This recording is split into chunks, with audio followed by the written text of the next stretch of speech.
হাসিনা সরকারের গোপন ঋণ শেষ সময়ে অর্থ ছাপিয়ে নেয় ৪১,০০০ কোটি টাকা। এবং সর্বশেষ জানাবো যে কারণে বিপ্লব ব্যর্থ হতে পারে। এতক্ষণ শুনছিলেন সংবাদ শিরোনাম, এবার বিস্তারিত। হাসিনা সরকারের গোপন ঋণ শেষ সময়ে অর্থ ছাপিয়ে নেয় ৪১,০০০ কোটি টাকা। নিশ্চিত ছিল না অর্থের উৎস, যোগান নিয়েও ছিল অনিশ্চয়তা। তারপরও বড় করা হয়েছে ব্যয়ের খাত, বড় বড় প্রকল্প হাতে নিয়ে হয়েছে লুটপাট, আর সেই অর্থের যোগান দিতে ঋণ নির্ভর হয় শেখ হাসিনা সরকার। অথচ বলা হয়েছিল নতুন ঋণ নয়, বরং পরিশোধ করেছে সরকার। ২০২৩-২৪ অর্থ বছরে ব্যাংক ব্যবস্থা থেকে সরকার ঋণ নেয় ১,২২,৯৮০ কোটি টাকা। এর মধ্যে কেন্দ্রীয় ব্যাংক থেকে নেয় ৯৭,৬৮৪ কোটি টাকা।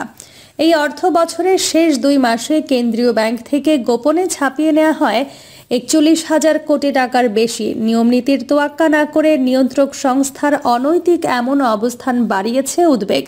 যদিও কেন্দ্রীয় ব্যাংকের মূল কাজ ছিল মুদ্রানীতি নিয়ে আর্থিক ব্যবস্থাপনার সমুন্নত রাখা, কিন্তু আগের সরকারের ক্রীড়নকে পরিণত হয় বাংলাদেশ ব্যাংক। ইচ্ছামতো ব্যবহার করেছে স্বায়ত্তশাসিত এই প্রতিষ্ঠান।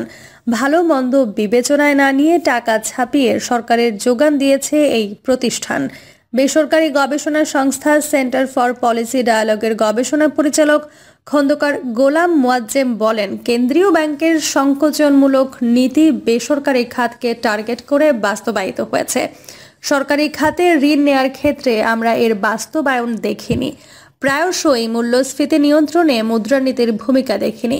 অ্যাসোসিয়েশন অব ব্যাংকার্স বাংলাদেশের সাবেক চেয়ারম্যান মোহাম্মদ নুরুল আমিন বলেন, এভাবে টাকা ছাপানোকে হাই পাওয়ার্ড মানি বলে। হাই পাওয়ার্ড মানি অর্থনীতিতে তখনই ব্যবহার হয় যখন সরকারের জন্য টাকা বেশ প্রয়োজনীয় হয়ে ওঠে।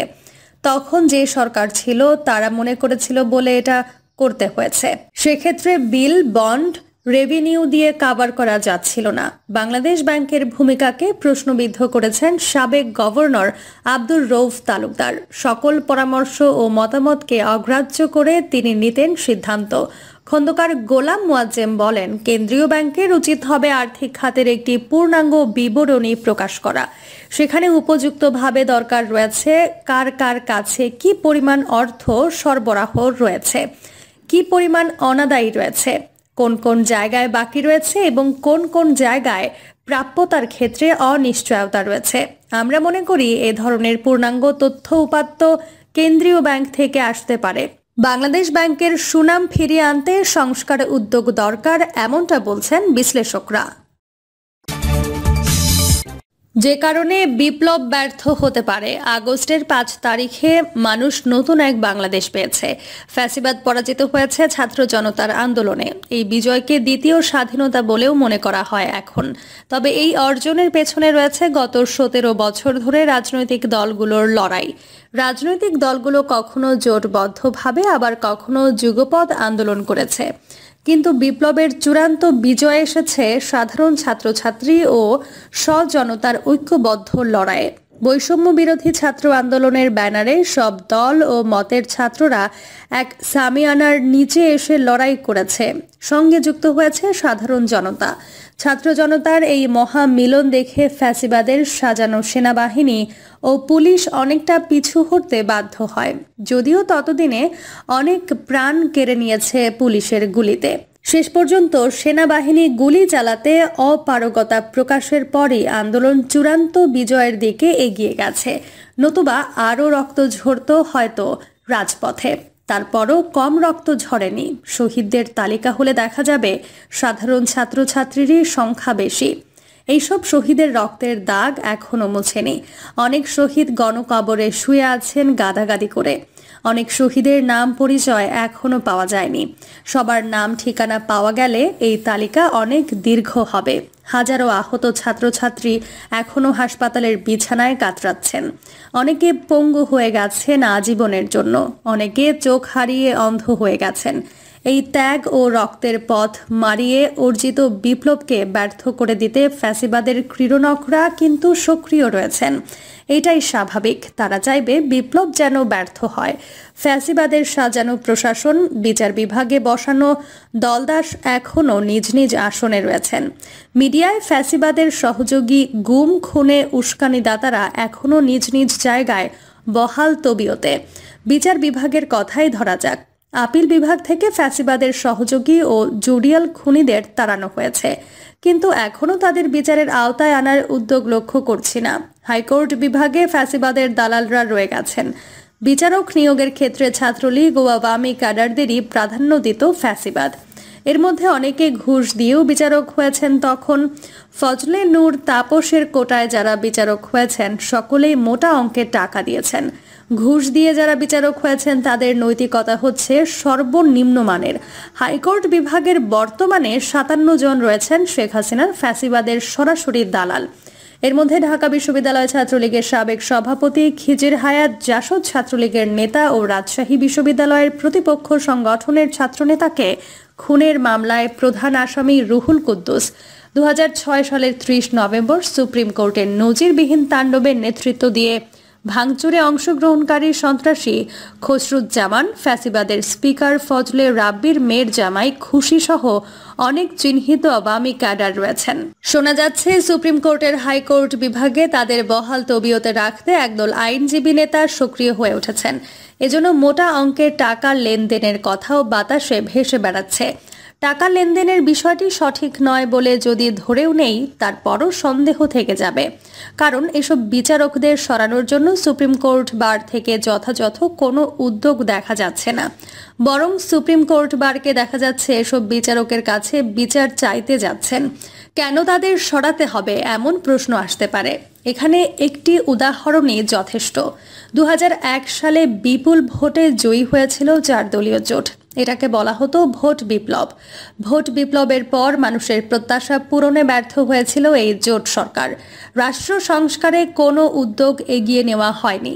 ক্ষমতায় আসার পরপর অনেকগুলো পদক্ষেপ নেওয়া হয়েছিল।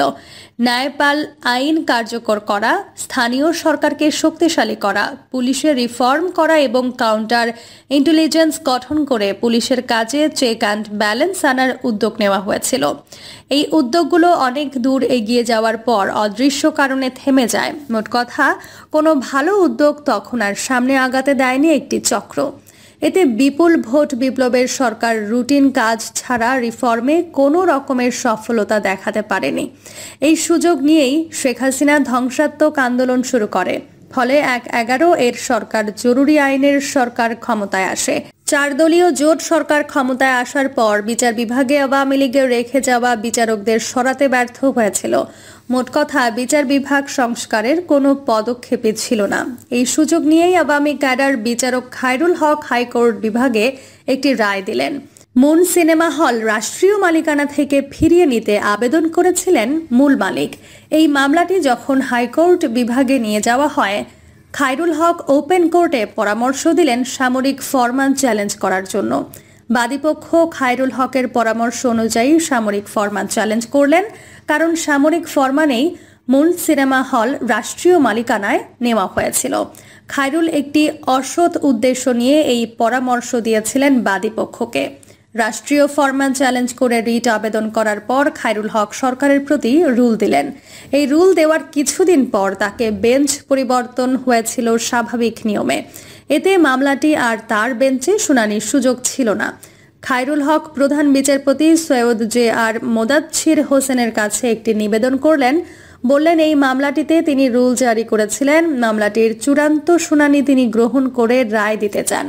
তার আবেদন অনুযায়ী রুল ইস্যুকারী খায়রুল হক ও এটিএম ফজলে কবিরকে শুধু এই মামলার শুনানির জন্য বিশেষ বেঞ্চ বসার সুযোগ করে দিলেন। কেন খায়রুল হক বিশেষ আগ্রহ নিয়ে শুধু এই মামলাটি শুনানির জন্য নিবেদন করছেন, তখনও উদ্দেশ্য বুঝতে ব্যর্থ।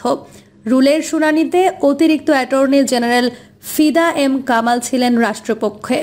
তিনি ছিলেন মূলত জিয়াউর রহমানের শাসনামলের বিপক্ষের লোক। তাই যা হওয়ার তাই হয়েছিল। ৫ম সংশোধনী বাতিল করে রায় দিলেন খায়রুল হক। কারণ জিয়াউর রহমানের সময়ে সামরিক ফরমানে যা কিছু করা হয়েছিল সবই অনুমোদন হয়েছিল পঞ্চম সংশোধনীর আওতায়। এছাড়া তিনি জিয়াউর রহমানের পুরো শাসনকে অবৈধ ঘোষণা করলেন। 4 দলীয় জোট সরকারের সময়ে খায়রুল হক এই কাজটি করেছিলেন হাইকোর্ট বিভাগে থাকতে পারার সুযোগ নিয়ে। এখনও হাইকোর্ট বিভাগে অনেক খায়রুল হক রয়েছেন যারা মনে প্রাণে ফ্যাসিবাদকে লালন করেন। কিছু আইনজীবী নেতা টাকার বিনিময়ে তাদের স্বপদে বহাল রাখলে তারাও খায়রুল হকের মতো সুযোগ নেবেন। সুতরাং বিপ্লবকে সঠিক পথে এগিয়ে নিতে হলে ফ্যাসিবাদের নিয়োগ দেওয়া 57 জনকে এখনই পদত্যাগ করাতে হবে। যেভাবে আপিল বিভাগের 5 জনকে পদত্যাগ করানো হয়েছে, একই কায়দায় 57 জনকেও পদত্যাগ করানো সময়ের দাবি। প্রিয় দর্শক, এই ছিল এখনকার সর্বশেষ সংবাদ। আপডেট সব সংবাদ পেতে চ্যানেলটি সাবস্ক্রাইব করে বেল আইকনটি ক্লিক করে রাখুন।